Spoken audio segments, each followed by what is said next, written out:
Welcome to another episode of Redesigning Your Relationships Live. I am your host, Geovanna Burgess White, and I'm here with my co-host. Hello, I'm Yvette Valdenegro. So glad to be here.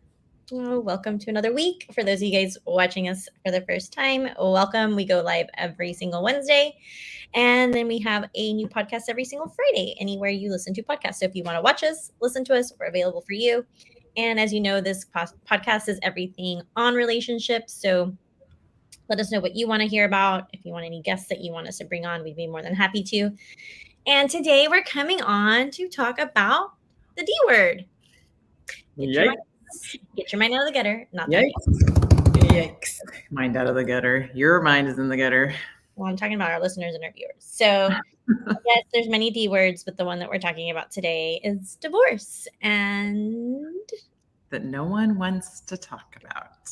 There are so many negative things about divorce. And I first want to say, if you let's just say this. Both of us experienced one and went through one.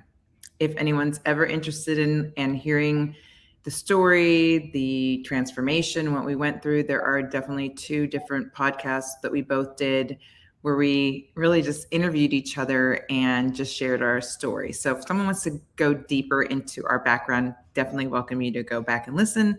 But today, I feel like what was really on our minds to share was really the myths, maybe, or mindsets and paradigms and what society says, and why seemingly a lot of people struggle with just the whole concept, the thought process, oh my God, I'm even thinking this. Oh my God, what my family say, all those things come into huge play, unfortunately, but it's real. Yeah. And we're here to help with that. So those of you guys who don't know us, we are relationship coaches. This is one of the areas that we help our clients with in, recovery during or after divorce, and just helping with the process. Again, we're not here to tell you what to think or what to do. We're just really helping you with seeing both sides of the conversation and really understanding that the word is has been said to just it always sounds bad. Like I actually was looking up at pictures, and it's like all these horrible pictures of like couples breaking up and all the things. And with this episode, we just want to talk about like things come to an end, relationships come to an end. There's different seasons in our lives, there's different situations, and that's definitely a whole nother podcast episode. But it should not ever be looked at as a bad thing, as a negative thing. Again, like Yvette said, we both have been through our journeys with divorce and our transformations, and it's been an amazing journey, and we both have kids, and kids' fathers, and blended families, and all the things. And it's one of those situations and one of those things that no one wants to talk about, and they're like, okay, well, we'll just, or they're taking everybody else's opinion, and it's like, it's your life to live. So we wanted to talk about it. Is it debilitating or is it restorative? And again, everyone's situation is different. But we're here to tell you that there is a healthy way to get a divorce. And I think that a lot of people don't think that that's even possible. And we're here to tell you that it is. And we're not the only two. There's many people in our circle. And also, our coach, Julie has shared her story many, many times. And so it's something that can be healthy. We're going to go with restorative. There's endings, bring new beginnings. And I think that a lot of women and men stay in relationships for the wrong reasons. They may not even be married. They just may be in a relationship, or they may be married. And it's always back to, it's just not the right time. I don't want to start over. I don't want to do this for the kids. Again, what would my parents say? What would my friends say? What would the church say? And it's all the shoulds and the woulds and the what ifs. And the last thing that women and men are thinking about is themselves. How are they going to be the best version of themselves if they're still in a relationship that they can't serve in, and that's not serving them? And if there's children involved, it's not serving their children. And I think that's why we wanted to kind of talk about it on this episode. So, Yep. So let's go with our favorite, but not favorite stat, is that somewhere between 40 and 46% of marriages will end up in divorce. That's not a fun fact. However, it is a fact. So when someone says, is it right? Is it wrong? Well, 44% of people are doing it, that doesn't make it right. That doesn't mean just because 44% are jumping off a cliff that means it's okay to go do it, right? It always comes down to a choice. And that's why we put in our notes, the show notes is like, it can be extremely debilitating to be in a relationship, stay in a relationship, be devastated. And debilitating really means to weaken you. Even when you are at your strongest, you can be debilitated. Your life can be seemingly debilitating, which just means you're drained, you can't move, and you're just full of major fatigue. That happens whether you're in the relationship or you decide to remove yourself from the relationship. That doesn't sound like fun to me at all. So it is a choice, which is fine. And I'm going to say that we understand there's so many different circumstances and there's so many things to think about, but we just want to kind of bring some of these things to life. So the other side of that is the restorative. So it's either debilitating or it can be restorative, and you make that choice. Restorative is completely opposite. It means that you absolutely have the feeling of well-being. You are being restored. So whether that's restored in your relationship because you chose to work on it as a team, or it can be restorative to yourself because you decided to work on yourself. So those two words, again, each one go in two different ways, and you get to choose, which is so great. One thing I just wanted to say is I feel like the question that lingers, I know I did this. Is it okay? Is it okay to be divorced? And again, we're not here to tell you. I'm just going to give just some thought processes on this. It's not fair for anybody to ever judge or put an idea out there or make you feel shame in any way because you chose to do one way to stay in a marriage or to get out of a marriage.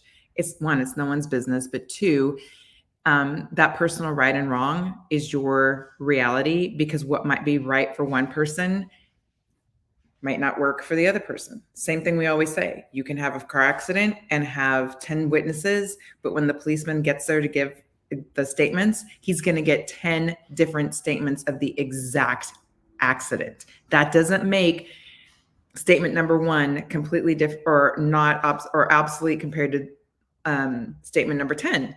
It just means that is the viewpoint of the person who saw the car accident. Same thing with the divorce.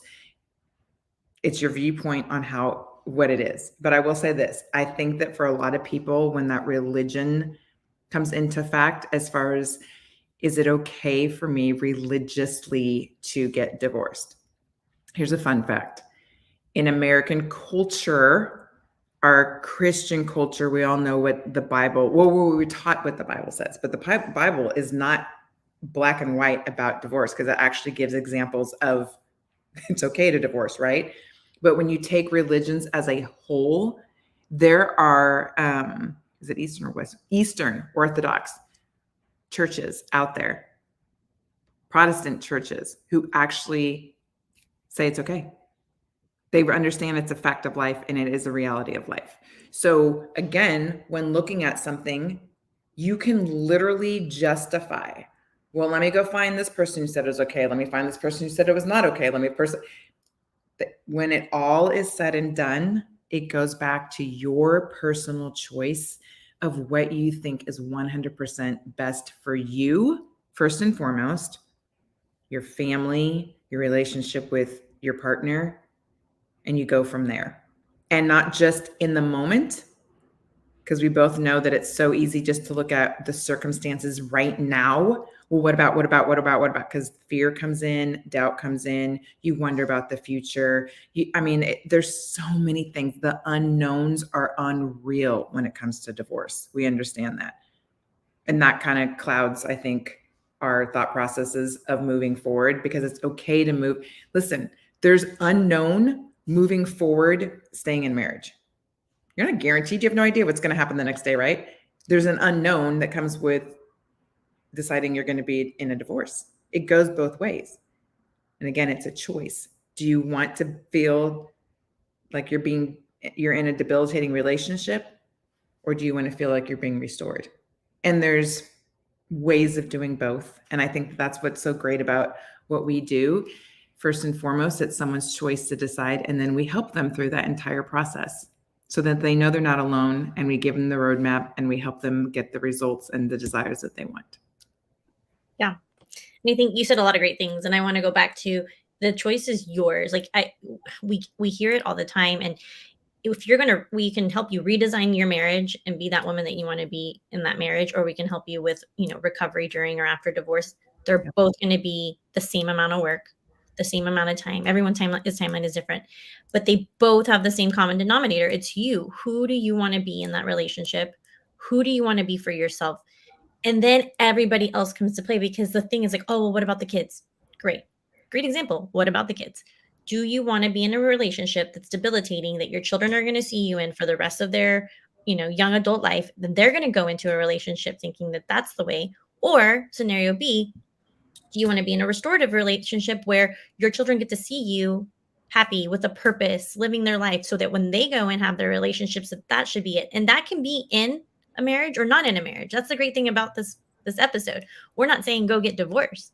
We're just saying you just have to make the right choice for you. They're both the same amount of time. They're both so much work. Like, this is not easy. And I know what people are like, oh, Yvette, y'all are divorced. Yes, we are. That doesn't mean that I'm pro or not. Like, everyone's situation is different. And that's why we have the platform. In my 20s, I was always thinking about everybody else. And yes, of course I thought about the kids, but I also thought, do I want my children to see me this way?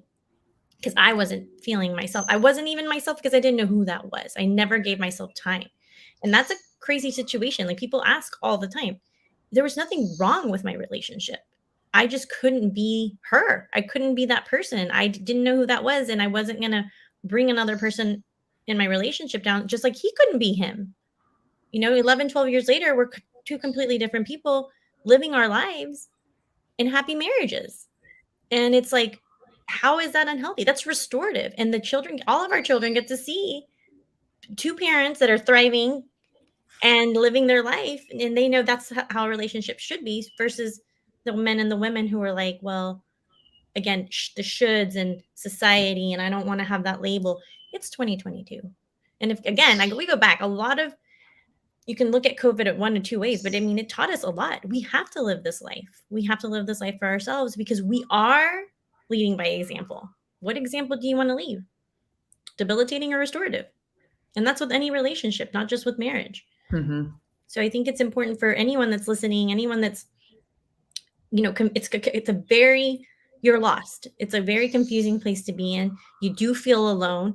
It's honestly, we don't recommend you talk to your friends and family about it, because their opinions don't matter. You have to talk, to a therapist, to a counselor, and even to a coach, because that's how we help you and guide you to make that right decision. And again, it takes work and it takes time. This isn't an instant fix and then, oh, Gio and Yvette are going to help me my blueprint. We're going to figure it out and we're rock and roll through it. No, it's a lot of self-work, a lot of accountability, having clarity. I think most women don't have that. And again, it's not easy. If it were easy, then everybody would make the choice. Again, we're not here to say one is right and wrong. They're both great. It's the two words that I think that we picked today were perfect. What kind of relationship do you want to have? And what kind of life do you want to have? Forget relationship. What life do you want to live? And I think that's really, really important. So, yeah, I just want to emphasize again the fact that this restoration comes on both sides. You can restore first and foremost yourself if you decide to stay in a marriage, and you obviously can restore yourself if you decide that you're not going to be. But either way, like you said, you have to go through a process. And I just wanted to say, I was looking up all these words and I'm like, there is restorative behaviors. And, the old thinking is, okay, so you did something wrong. I'm going to punish you for it. I'm going to have a bad behavior towards you or the circumstance. That doesn't really bring about any kind of change, whether you stay in the marriage or you decide to leave the marriage. Because let's be real, you leave the marriage, you still are interacting with that person. If there's kids, for the rest of your life. If there are no kids, then at least through the process of having to go get divorced. But if there's kids, that person's around forever. It's not like you just get to say, I'm going to flip a switch and they're out of my life forever. That is, what's the word I'm looking for? If someone told you that that's going to happen, it's not going to, you don't just get to get rid of the person. However, the opposite of that is when you, look at the therapy comes in of your behavior when you look at the harm that's been done, but the restoration comes towards that harm. There was something that's not right. So whether it's bad exchange of words, money issues, adultery, physical abuse, whatever it is, the behavior needs to be restored. That behavior obviously coincides with feelings. It all gets wrapped up together. But my point is, no matter which side, again, that you're on, there's restoration. There's a healing process on both sides. It takes time, effort, and energy. It's work. I love it. Well, we hope you got a lot from this episode. You know that we do complimentary virtual consultations. So if you guys want to book one with us, our link is available here. If you're watching live, if you're listening on our podcast platforms, you're more than welcome to just schedule on the link provided. We're here to help you through whatever journey, whatever season you're in. And we want to always thank our sponsors. So Haili Murch is our sponsor for this episode. She is our amazing podcast manager. If you are thinking, hey, I would love to start a podcast, where do I start? Start with booking a consultation with her. She also has a podcast course, so you can do it yourself or you can do it with the pros. So we really appreciate the sponsors, and we will be back on next Wednesday with another live. Again, we're here for you. This podcast is if you want a topic or a guest that you want us to have on, let us know, and we will do that for you guys. So until next week, bye.